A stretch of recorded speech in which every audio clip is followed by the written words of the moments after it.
ఈరోజు మీరు చూడండి, సంపద సృష్టించడం తెలిసిన పార్టీ తెలుగుదేశం పార్టీ. సంక్షేమ కార్యక్రమాలకు నాంది పలికిన నాయకుడు, ఆరాధ్యుడు నందమూరి తారక రామారావు గారు అని చెప్పి నేను మీకు తెలియజేస్తున్నా. అదే నేను ఆలోచిస్తున్నా. నా కష్టం నా కోసరం కాదు, నన్ను నమ్ముకున్న ఈ జన సముద్రం కోసమని మరొకసారి విజ్ఞప్తి చేస్తున్నా. మామూలుగా అయితే ఇంతమంది రారు. మీలో నేను చూస్తున్నా, ఇది అవుతానే పిలిచి సన్మానం చేస్తాం.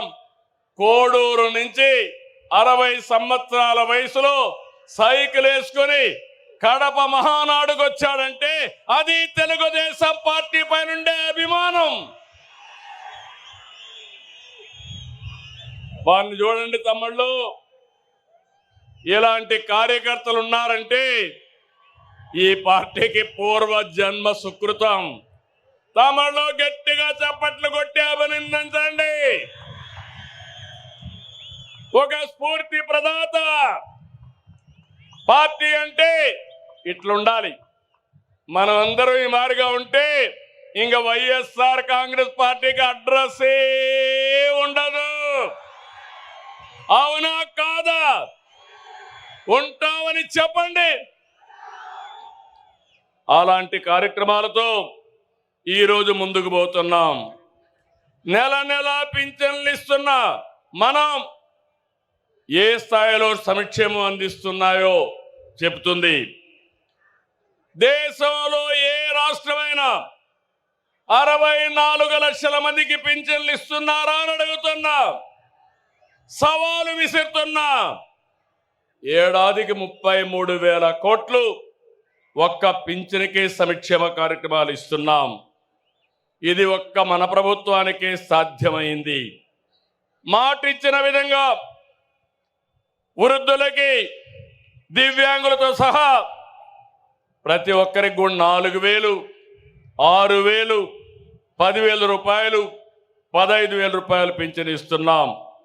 3 నెలల మొత్తం కలిపి ఒకేసారి ఇచ్చాం. మాట ఎన్నికల్లో ఇచ్చా, మాట నిలబెట్టుకున్నానని మరొక్కసారి మీ అందరికీ విజ్ఞప్తి చేస్తున్నా.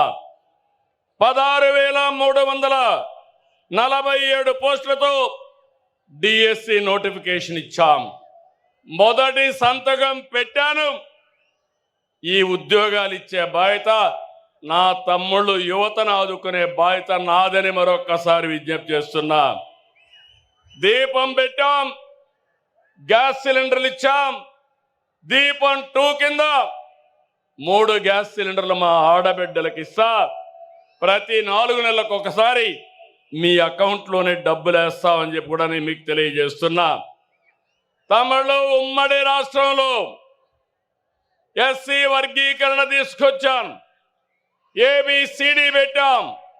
దానిపైన వీళ్ళందరూ కూడా కోర్టు కొంతమంది పోతే ఆనాటి ప్రభుత్వం సరిగా దాన్ని సమర్థించకుండా కోర్టులో కొట్టేసే పరిస్థితికి వచ్చారు.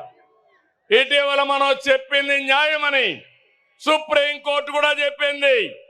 మళ్ళీ ఎస్సీలకు ఏబిసి వర్గీకరణ తెచ్చిన పార్టీ, సామాజిక న్యాయం చేసిన పార్టీ, సోషల్ రీఇంజనీరింగ్ చేసిన పార్టీ తెలుగుదేశం పార్టీ అని విజ్ఞప్తి చేస్తున్నా. తమ్ముళ్ళు, మొన్నటి వరకు రోడ్లు ఎట్లున్నాయని అడుగుతున్నా. గుంతల రోడ్లు అవునా కాదా?